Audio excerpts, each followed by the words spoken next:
ಕೊಲ್ಲಿ ರಾಷ್ಟ್ರಗಳ ಯುದ್ಧ ವರ್ಲ್ಡ್ ಮಾರ್ಕೆಟ್ ಶೇಕ್ ಆಗ್ತಿದೆ. ಭಾರತವೂ ಸೇರಿ ಜಾಗತಿಕ ಷೇರುಪೇಟೆಯಲ್ಲಿ ಕಂಪನ ಉಂಟಾಗಿದೆ. ಕಡೆ ಕೊಲ್ಲಿ ರಾಷ್ಟ್ರಗಳ ಯುದ್ಧ ಆಗ್ತಿದೆ, ಆ ಕಡೆ ವರ್ಲ್ಡ್ ಮಾರ್ಕೆಟ್ ಶೇಕ್ ಆಗ್ತಿದೆ. ಯುದ್ಧದ ಎಫೆಕ್ಟ್ ಹೆಂಗಿದೆ ಅಂದ್ರೆ ಅಕ್ಷರಶಃ ವರ್ಲ್ಡ್ ಮಾರ್ಕೆಟ್ ಶೇಕ್ ಆಗ್ತಿರುವಂತದ್ದು. ಭಾರತ ಸೇರಿ ಜಾಗತಿಕ ಷೇರುಪೇಟೆಯಲ್ಲಿ ಕಂಪನ. ಸೆನ್ಸೆಕ್ಸ್ 1400, ನಿಫ್ಟಿ 450 ಪಾಯಿಂಟ್ಗಳು ಡೌನ್. ಗೋಲ್ಡ್ ಸಿಲ್ವರ್ ಸೇರಿ ಎಲ್ಲಾ ಸೆಕ್ಟರ್ಗಳಲ್ಲೂ ಕೂಡ ನಷ್ಟ ಉಂಟಾಗಿದೆ. ಷೇರುಪೇಟೆ ಮೇಲೆ ಭಾರಿ ಪರಿಣಾಮ ಬೀರಿದಂತಹ ವಾರ್ ಇದು. ಆರಂಭದಲ್ಲಿ ಏರಿಕೆ ಕಂಡಿದ್ದಂತಹ ಗೋಲ್ಡ್ ಸಿಲ್ವರ್ ಈಗ ಇಳಿಕೆಯಾಗಿರುವಂತದ್ದು. 10ಕ್ಕೂ ಹೆಚ್ಚು ರಾಷ್ಟ್ರಗಳ ಮಧ್ಯೆ ಯುದ್ಧದಿಂದ ನಷ್ಟ ಸಂಭವಿಸುತ್ತಿದೆ. ಹೂಡಿಕೆದಾರರಿಗೆ ದೊಡ್ಡ ಹೊಡೆತ ಕೊಟ್ಟಂತಹ ಯುದ್ಧ. ಇನ್ನು ಒಂದು ತಿಂಗಳು ಯುದ್ಧ ಮುಂದುವರಿಯುವಂತಹ ಸಾಧ್ಯತೆ ಇದೆ. ವರ್ಲ್ಡ್ ಮಾರ್ಕೆಟ್ ಏನಾಗುತ್ತೋ. ಮಧ್ಯಪ್ರಾಚ್ಯ ಯುದ್ಧಕ್ಕೆ ಗಡಗಡ ನಡುಗಿದಂತಹ ಷೇರುಪೇಟೆ. ಕೊಲ್ಲಿ ರಾಷ್ಟ್ರಗಳ ಯುದ್ಧಕ್ಕೆ ವರ್ಲ್ಡ್ ಮಾರ್ಕೆಟ್ ಶೇಕ್ ಆಗ್ತಿದೆ. ಭಾರತ ಸೇರಿ ಜಾಗತಿಕ ಷೇರುಪೇಟೆಯಲ್ಲಿ ಸಾಕಷ್ಟು ಕಂಪನ ಉಂಟಾಗಿರುವಂತದ್ದು. ಸೆನೆಕ್ಸ್ 1400, ಇನ್ನು ನಿಫ್ಟಿ 450 ಪಾಯಿಂಟ್ಸ್ ಡೌನ್ ಆಗಿರುವಂತದ್ದು. ಗೋಲ್ಡ್ ಸಿಲ್ವರ್ ಸೇರಿ ಎಲ್ಲಾ ಸೆಕ್ಟರ್ಗಳಲ್ಲೂ ನಷ್ಟ.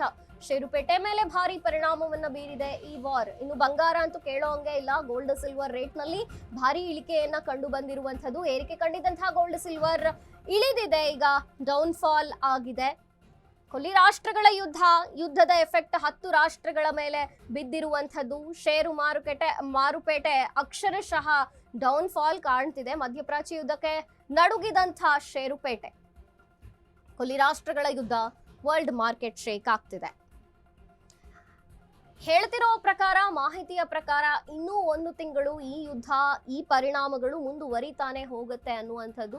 ಸೊ ಹಾಗಾಗಿ ವರ್ಲ್ಡ್ ಮಾರ್ಕೆಟ್ ನಲ್ಲಿ ಮತ್ತು ಷೇರುಪೇಟೆಯಲ್ಲಿ ಯಾವೆಲ್ಲ ಒಂದು ಸಂಚಲನ ಕ್ರಿಯೇಟ್ ಆಗುತ್ತೋ, ಎಷ್ಟು ಡೌನ್ಫಾಲ್ ಆಗುತ್ತಾ ಅಂತ ಈಗ ಹೂಡಿಕೆದಾರರು ಬಹಳ ದೊಡ್ಡ ಹೊಡೆತವನ್ನ ನೋಡ್ತಿದ್ದಾರೆ. ಇನ್ನೂ 1 ತಿಂಗಳ ಕಾಲ ಇದೇ ಯುದ್ಧ ಮುಂದುವರೆದ್ರೆ ಬಹಳಷ್ಟು ಡೌನ್ಫಾಲ್ ಅಂತೂ ಆಗುತ್ತೆ ಷೇರುಪೇಟೆಯಲ್ಲಿ. ಹಾಗಾಗಿ ಹೂಡಿಕೆದಾರರಿಗೆ ಬಹುದೊಡ್ಡ ಹೊಡೆತ ಇದು ಈ ಯುದ್ಧ. ಕೇವಲ ಆ ಯುದ್ಧ ಅಲ್ಲ, ಇಲ್ಲಿ ಆಗ್ತಿರುವಂತಹ ಯುದ್ಧ, ಈ ಡೌನ್ಫಾಲ್ ಕೂಡ ಹೂಡಿಕೆದಾರರ ಮೇಲೆ ಭಾರಿ ಎಫೆಕ್ಟ್ ಆಗ್ತಿರುವಂತದ್ದು. ಮಧ್ಯಪ್ರಾಚ್ಯ ಯುದ್ಧಕ್ಕೆ ನಡುಗಿದೆ ಈಗ ಷೇರುಪೇಟೆ.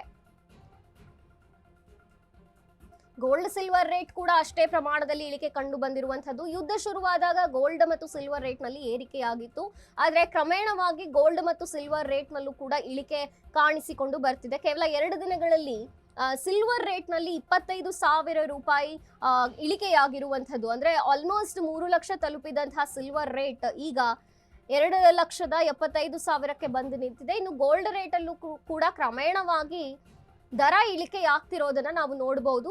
ಖಂಡಿತವಾಗಿಯೂ ಇದರ ಎಫೆಕ್ಟ್ ಷೇರು ಮಾರುಕಟ್ಟೆ ಮತ್ತು ಹೂಡಿಕೆದಾರರಿಗೆ ಬಹುದೊಡ್ಡ ಹೊಡೆತವನ್ನ ಕೊಡ್ತಿದೆ ಈ ಯುದ್ಧ.